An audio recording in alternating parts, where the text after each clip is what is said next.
بسم اللہ الرحمن الرحیم۔ السلام علیکم۔ کتاب کا نام ہے دین عرفا، جس کے مصنف ہے مرشد کریم سرکار السید محمد جعفر الزمان نقوی البخاری دامۃ اللہ تعالی۔ Page number 287۔ باب نام غوامس اہل البیت۔ مجلس اول۔ میرے پاک وارث کی سلامتی کے لیے ایک دفعہ صلوات پڑھیں۔ اللہم صلی علی محمد وآل محمد وعجل فرج آل محمد۔ آج وقت بڑا محدود ہوگا، تو اس لیے آپ کو بھی ذرا غفلت سے بچنا پڑے گا، کیونکہ میں نے مختصر الفاظ میں جلدی جلدی پڑھنا ہے۔ جتنے مقررین ہوتے ہیں ان کا ایک قانون ہوتا ہے، کچھ اصول و ضوابط ہوتے ہیں جن کے مطابق وہ گفتگو کرتے ہیں۔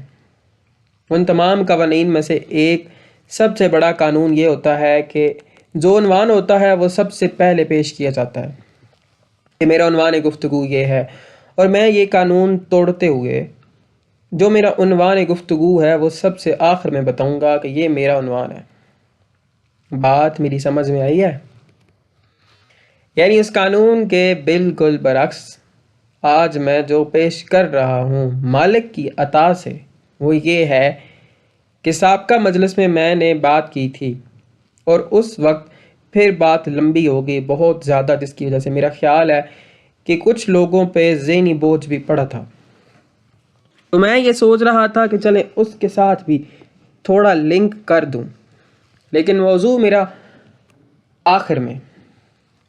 تو میں عرض کر رہا تھا کہ شہنشاہ امیر المومنین علیہ السلام اور ان کی اولاد طیبہ صلوات اللہ علیہم، اللہم صلی علی محمد وآل محمد وعجل فرج آل محمد، انہوں نے فرمایا، اور متعدد احادیث میں اس موضوع پہ کہ جن کا نچوڑ خلاصہ ایسنس میں آپ کے سامنے پیش کر رہا ہوں، اور وہ یہ ہے کہ انہوں نے فرمایا ایک وقت تھا، اس پہ میں نے بہت پہلے بھی بات کی ہے کہ ایک زمانہ تھا، ایک وقت تھا کہ جب زمانہ نہیں تھا، وقت نہیں تھا، تو پروردگار عالم واحد ذات تھی، مگر اسے واحد بھی کہنا نہیں کہا جا سکتا۔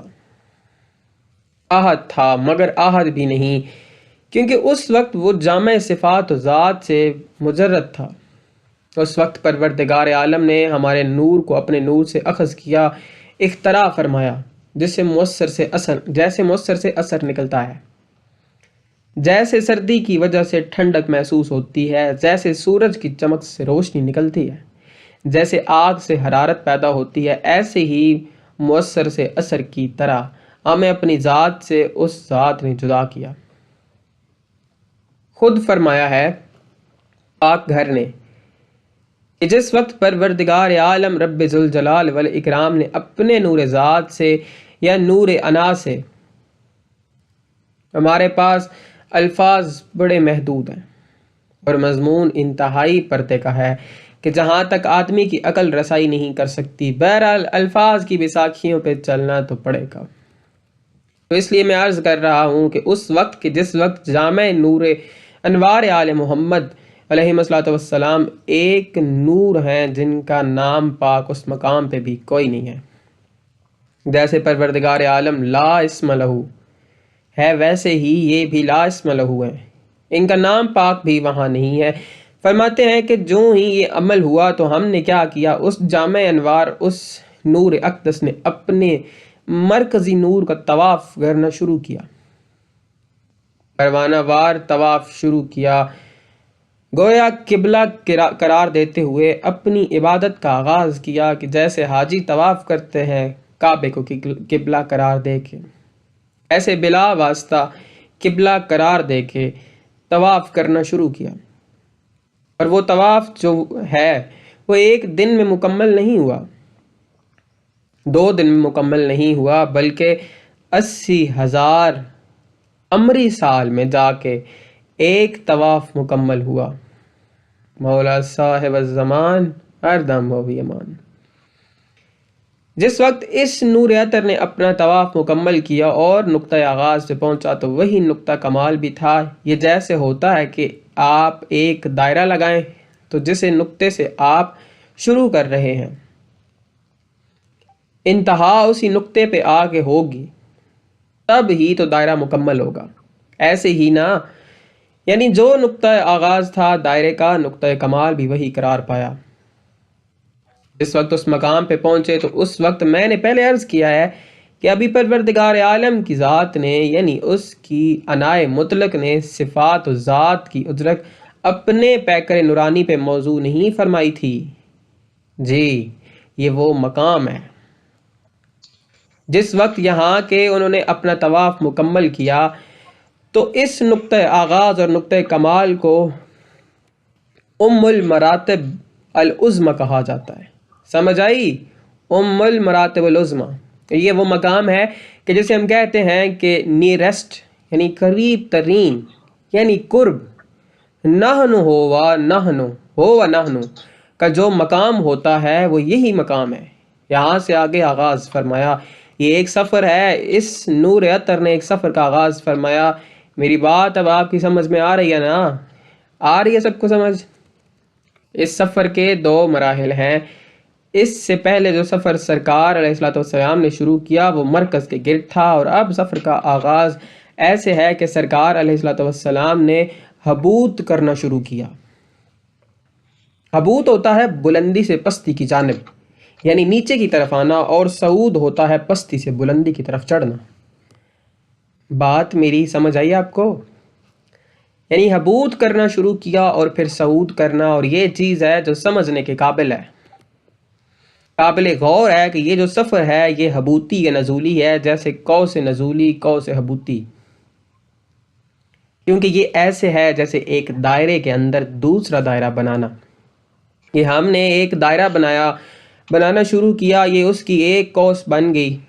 سرکار دامت اللہ تعالیٰ نے ایک قوس دوران مجلس بنا کے دکھائی ہے۔ فرماتے ہیں قوس کہتے ہیں کمان کو، تیر کی جیسے کمان، تیر کمان ہوتا ہے نا جی۔ یہ نقطہ کمال سے نقطہ اختتام تک ایک قوس بن گئی، یعنی اس کے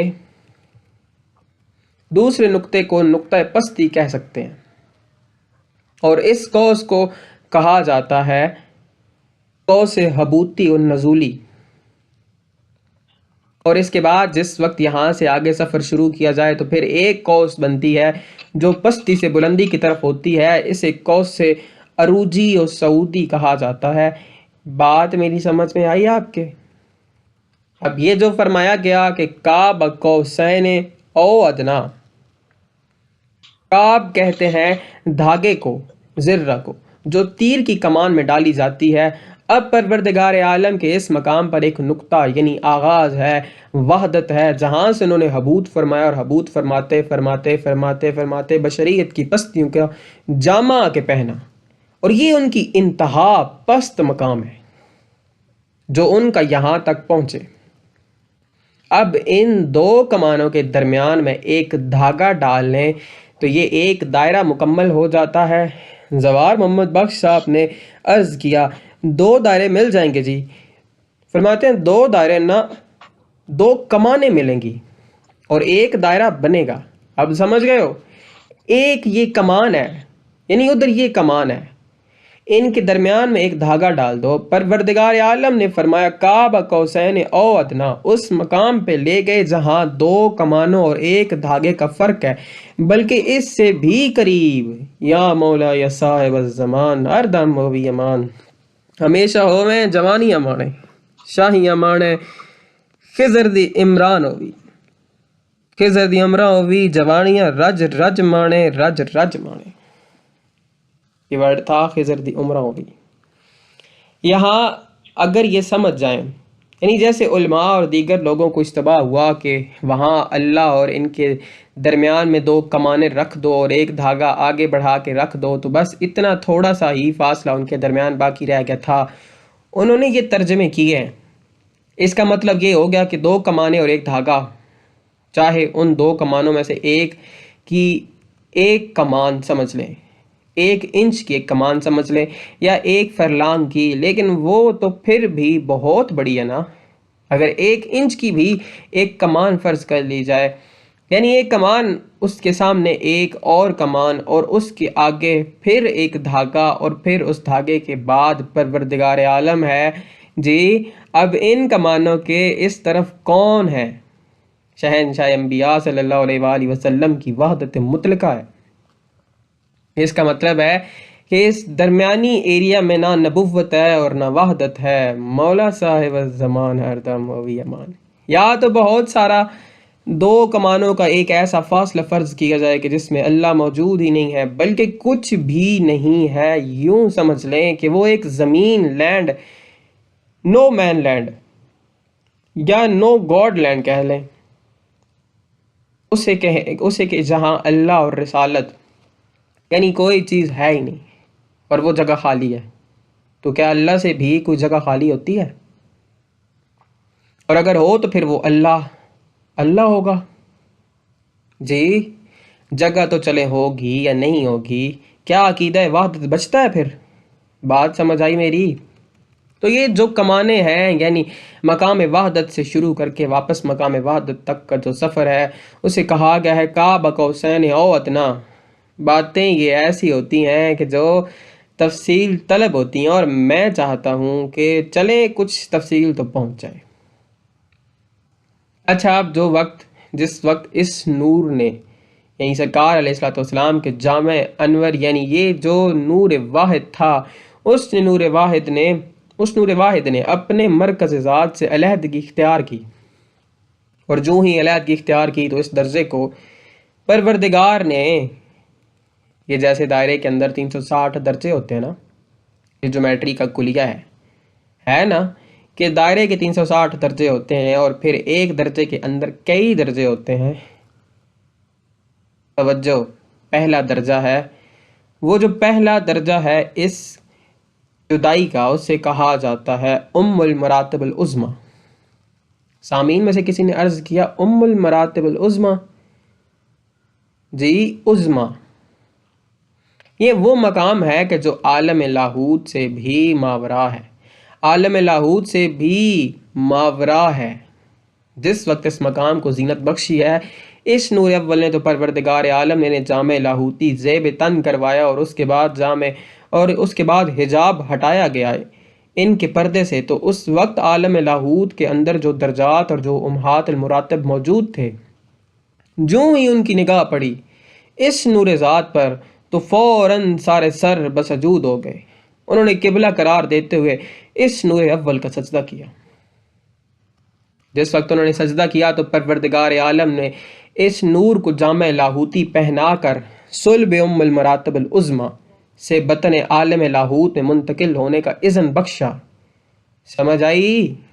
مولا صاحب الزمان ہر دم و بھی امان چشم بدور۔ صلب مراتب العظمی میں سے بطن عالم لاہوت میں، کیونکہ اس نے سجدہ کیا تھا، فرمان ہے کہ تم شکر کرو اور ہم نعمات میں اضافہ کریں گے۔ گویا انہوں نے سجدہ شکر کیا اور رحمت کو جوش آیا، اور مزید ایک درجہ نیچے تشریف لے آئے، یعنی عالم لاہوت کے دائرے کے اندر تشریف لے آئے۔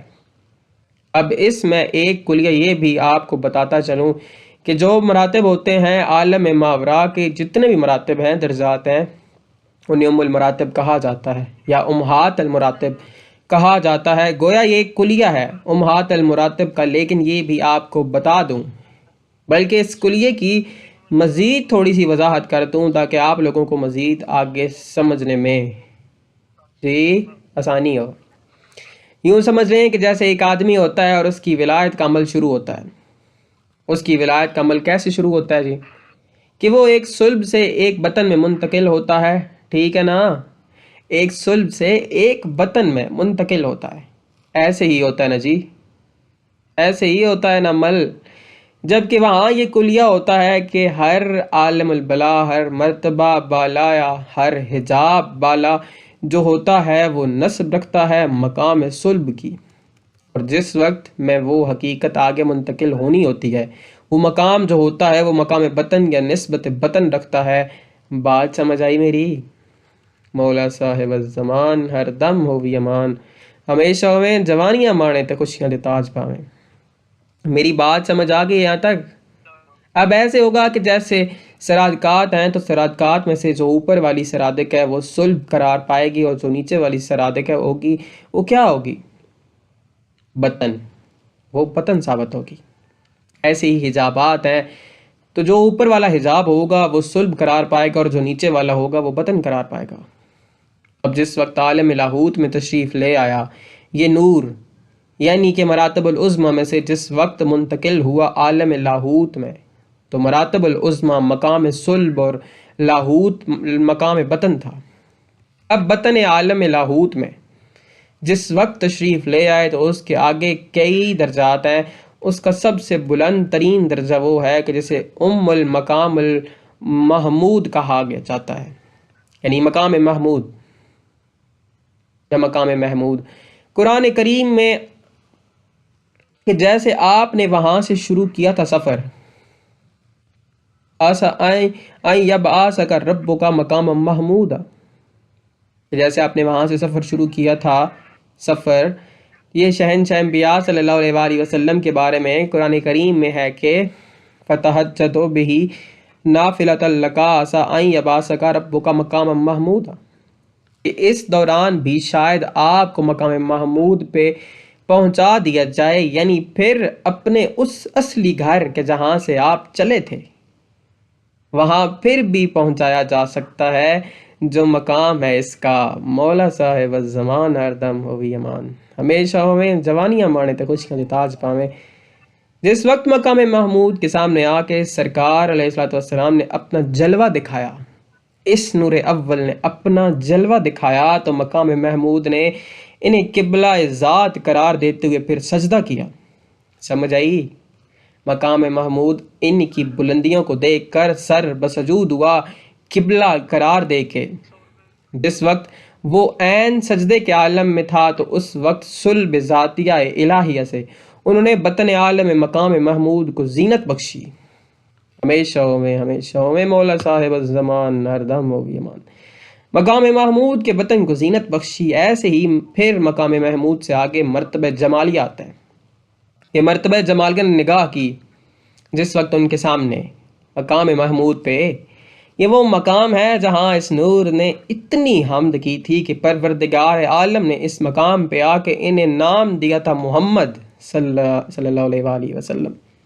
یعنی پہلا درجہ جو تھا وہ یہ تھا کہ پروردگار عالم نے حمد کی، پھر انہوں نے جس وقت پروردگار عالم کی حمد کی تو اس وقت اس میں محمد صلی اللہ علیہ وآلہ وسلم ان کا نام رکھا گیا۔ جس وقت اس مقام سے آگے روانہ ہونے لگے تو پھر انہوں نے اتنی حمد کی کہ پروردگار عالم نے اس میں مبالغہ میں نام احمد رکھ دیا۔ مولا صاحب الزمان ہر دم ہوئی امان، شاہی امانے تاج خوشی دے پاویں، چشم بدور۔ لباس حمد زیب بدن کیا اور اس کے بعد مرتبہ حمالیہ کو زینت بخشی، مرتبہ جمالیہ۔ پھر المراتب الجمالیہ میں جس وقت شہنشاہ علیہ الصلوۃ والسلام تشریف لے آئے تو وہاں حمد و ثنا کا لباس پہنا اور اس کے بعد جلوہ دکھایا۔ کس کو؟ المرتبہ الجمالیہ کو، یعنی عالم جلال کو اپنا جلوہ دکھایا۔ عالم جلال نے جس وقت مشاہدہ کیا تو فوراً سجدے میں۔ جی سمجھ آئی؟ یہاں یہ عالم لاہوت ختم ہو جاتا ہے اور عالم لاہوت کے انتہائی پست مقام پہ بیٹھ کر شہنشاہ علیہ الصلوۃ والسلام نے پھر اگلے عالم یعنی عالم جبروت کے سامنے اپنا نقاب اٹھایا، مگر اس عالم کے سامنے اس حیثیت میں کہ سرکار علیہ الصلوۃ والسلام نے لباس جبروتی زیب بدن کر لیا، یعنی اس نور اول نے جبروتی لباس پہنا، جبر و کسر کے زیورات کے ساتھ آراستہ ہوئے اور ملکی الذات قرار پائے، الاسماء الحسنی، کیونکہ عالم جبروت کے بلند ترین مقام پہ امہات و صفات موجود ہیں جنہیں صفات ثبوتیہ بھی کہا جاتا ہے، وہ موجود ہیں۔ لہٰذا اس نور نے جبر و کسر کے زیورات سے آراستہ ہو کر جس وقت اپنا جلوہ امہات و صفات کو دکھایا تو انہوں نے قبلہ قرار دیتے ہوئے سجدہ کیا۔ مولا صاحب الزمان ہر دم ہو ایمان حق، چشم بدور، ہمیشہ ہو میں جوانیاں مانے تے خوشیاں دے تاج پاویں۔ صفات و ثبوتیہ جو 5 قرار دیے جاتے ہیں ان میں درجہ بدرجہ ان کے صلب سے بطن صلب سے بطن اور صلب سے آگے، جی گویا یہ ایک عمل جاری رہا اور اس طرح عالم جبروت ختم ہوا۔ پھر اس کے بعد عالم ملکوت آ گیا۔ عالم ملکوت کی بلندیوں سے پھر انہوں نے جلوہ دکھایا، مگر جلوہ یہ ہے کہ الاسماء الحسنى جو عالم ملکوت کا سب سے بلند ترین مقام ہے، جسے مقام اسم اعظم کہا جاتا ہے۔ مقام اسم اعظم، جی مقام اسم اعظم۔ یاد رہے کہ اسم اعظم کا مقام عالم جبروت میں نہیں ہے بلکہ عالم الملکوت میں ہے۔ اب یہاں جس وقت اسم الف عین ...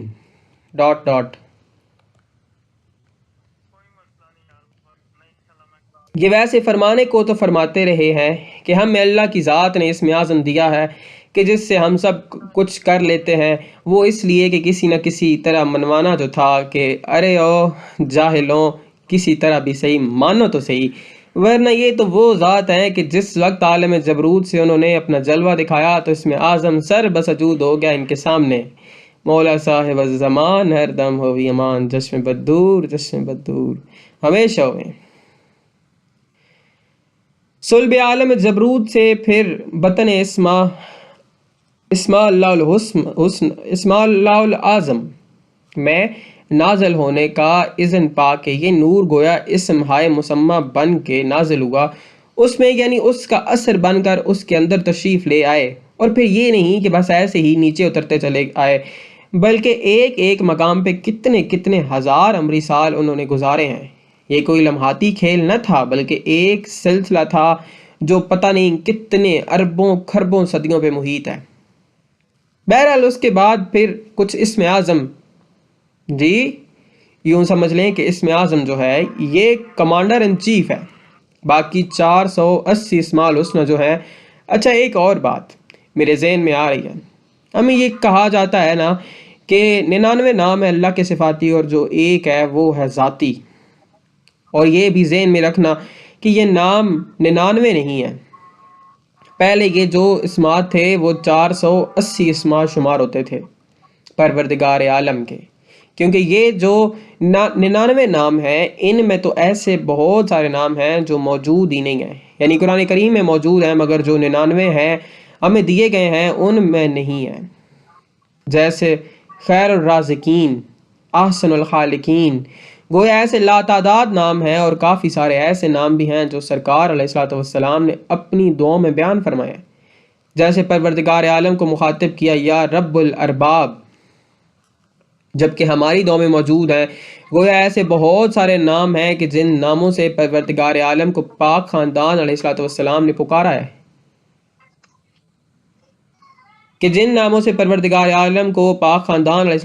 پکارا ہے، لیکن جو تصور دیا گیا ہے اس کی وجہ یہ ہے کہ یہ عبد القادر جیلانی جو تھا اس سے پہلے وہی 480 نام رائج تھے، اور اس نے کہا کہ یہ نام اسماء الہی تو توفیق ہے۔ اس نے قلد اللہ عابد الرحمن ایمن تدو فلہ الاسماء الحسنى سے استدلال کرتے ہوئے کہا کہ باقی نام کاٹ دو، اللہ کے صرف 99 نام رکھ لو، اسماء صفات اور ایک کو اسم ذات قرار دے دو، اور یہ نظریہ عبد القادر جیلانی کا وضع کرتا ہے نہ کہ کسی امام علیہ الصلوۃ والسلام کا۔ اب یہ سمجھ میں آ گئی میری بات؟ یہ چیزیں جو ہیں ہمیں عام طور پر بتانے والا بندہ کوئی بتاتا نہیں، اور اگر کوئی بتائے بھی تو کیسے بتائے کہ لوگ اس کے در پہ آزاد ہو جاتے ہیں۔ اب اگر کوئی بولے تو جان کا خطرہ، تو اس طرح 480 اسماء کی ایک فوج ظفر موج ہے، وہ فوج یعنی ظفر موج ہے، اور یہی وجہ ہے کہ جس وقت شہنشاہ علیہ الصلوۃ والسلام نے مرتبہ اسم اعظم کے بطن کو زینت بخشی اور وہاں سے اپنے جلال و جمال کا مظاہرہ فرمایا تو جملہ اسماء الحسنى سر بسجود ہو گئے۔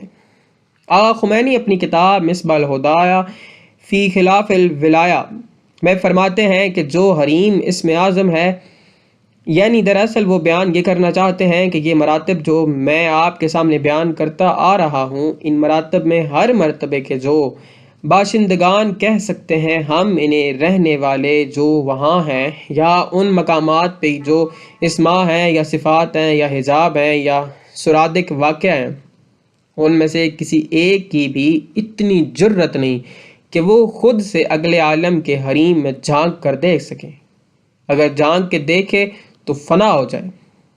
اسماء الحسنی اسم اعظم۔ اچھا، مزے کی ایک اور بات آپ کو بتاؤں، اب ہمیں فرمایا گیا ہے کہ اسم اعظم بھی 72 ہیں، سمجھ آئی؟ اسم اعظم کتنے ہیں؟ 72۔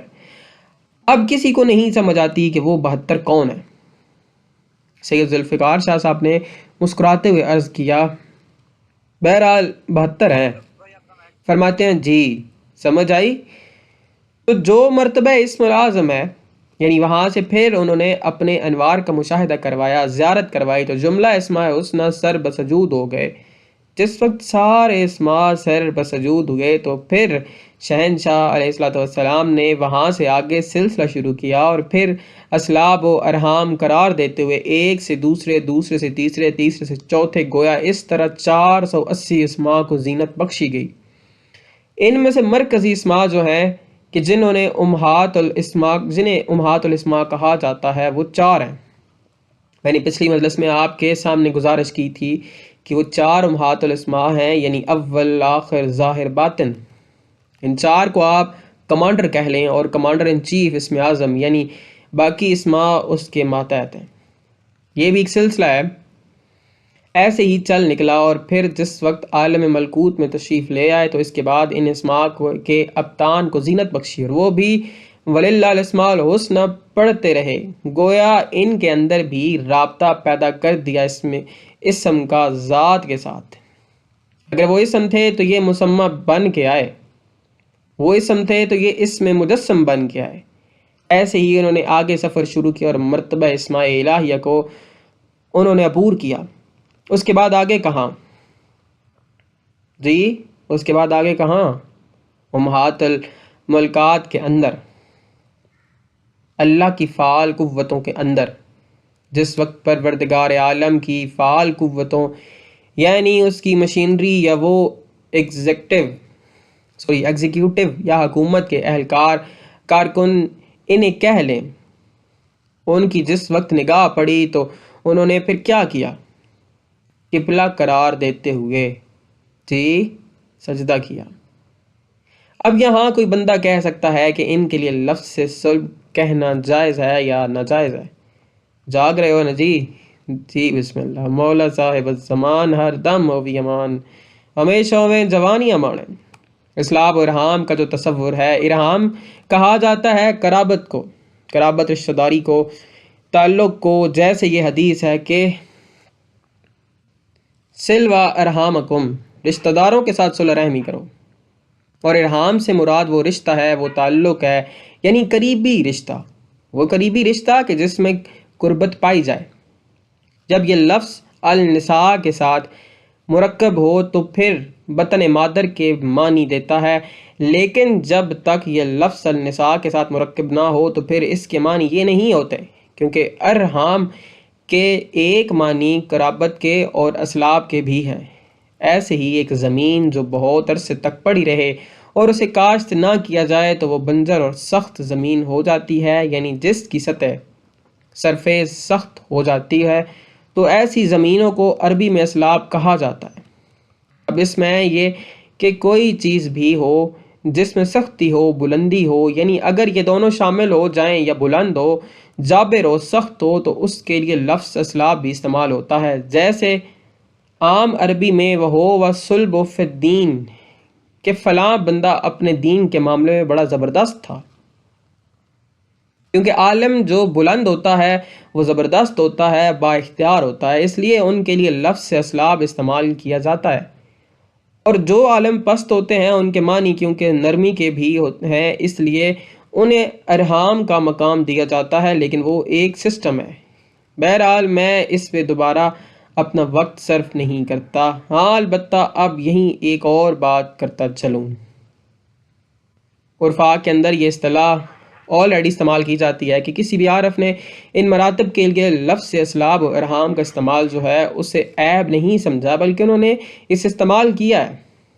یہ مسلمہ ہے، جی مسلمہ ہے، کیونکہ آقا خمینی بھی جس وقت اس ضمن میں لکھتے ہیں تو وہ بھی یہ حدیث ہے اصول کافی کی اس کے ضمن میں مصباح ہدایہ میں لکھتے ہیں کہ شہنشاہ غالباً ولایت کے 7ویں تاجدار علیہ الصلوۃ والسلام سے روایت ہے، وہ فرماتے ہیں کہ ہمارا انوار اول ایسے ہی جاری رہا تا ان کے وہ سفر کرتا ہوا چلتا چلتا چلتا عالم لاہوت سے بطن عالم جبروت میں آیا، پھر عالم جبروت سے نیچے، یہ جیسے جیسے میں نے آپ کے سامنے بیان کیا ہے۔ اور اس کے بعد وہ لکھتے ہیں کہ ہمیشہ عالم بالا کی عالم پست کے ساتھ وہ نسبت ہوتی ہے کہ جیسے ہمارے سامنے اسلاب و ارحام کی، پھر آگے چل کے وہ لکھتے ہیں کہ اس کے مزید تفصیل بیان کرنے کی ضرورت نہیں ہے کیونکہ اس کی مثال آلریڈی موجود ہے۔ تو اب میں اس مقام پر پہنچ کے ہوں کہ یہ نور جو ہے یہ ایسے ہی اسلاب و ارحام کے مراحل میں گزرتا گزرتا گزرتا گزرتا کہاں پہنچا؟ عالم ناسوت تک پہنچا۔ تو اس وقت آ کے انہوں نے عالم ناسوت کے نقطہ کمال ذات آدمیت یعنی جناب آدم علیہ السلام کے سامنے، اس کی خاک کے سامنے انہوں نے اپنی جلوہ آرائی کی۔ جس وقت انہوں نے اس کے سامنے اپنی جلوہ آرائی کی تو اس وقت ہوا کیا کہ خاک آدم 40 دن تک مسلسل ان کے سامنے سر بسجود رہی۔ جس وقت انہوں نے سجدہ کیا تو پھر انہوں نے اس عالم میں ملک کو چھوڑ کر پھر لباس انفاق یا زیب بدن کیا اور اس مقام پر بیٹھ کر پہلے آدم کی اولاد یعنی نسل یعنی خاندان جو اس کے اندر تھا سب کو اپنے سامنے کھڑا کیا، اور وہ پورا مجمع جو لگ گیا تھا عالم زر کا، اس عالم زر کے مجمع کے سامنے انہوں نے فرمایا الست بربکم، کیا میں تمہارا رب نہیں ہوں؟ مولا صاحب الزمان ہے دم و یمان، ہمیشہ میں جوانیاں مانے تو خوشیاں دے تاج پاویں۔ اللہم صلی علی محمد و آل محمد وعجل فرج آل محمد۔ اپنے شہنشاہ کے ضرور التجا کریں گے الاجل الاجل یا سفینۃ النجات الاجل الاجل یا ہادی دوران الاجل الاجل یا ولی الزمان اطل اللہ فرج الشریف یا رب محمد و آل محمد صلی علی محمد و آل محمد وعجل فرج آل محمد۔ آخر پہ میں شکریہ ادا کرتا ہوں اپنے مرشد کریم سرکار سید محمد ظفر الزمان نقوی البخاری دامن اللہ تعالیٰ کا۔ یہ مضمون میں نے ان کی کتاب دین عرفا سے پیش کیا ہے۔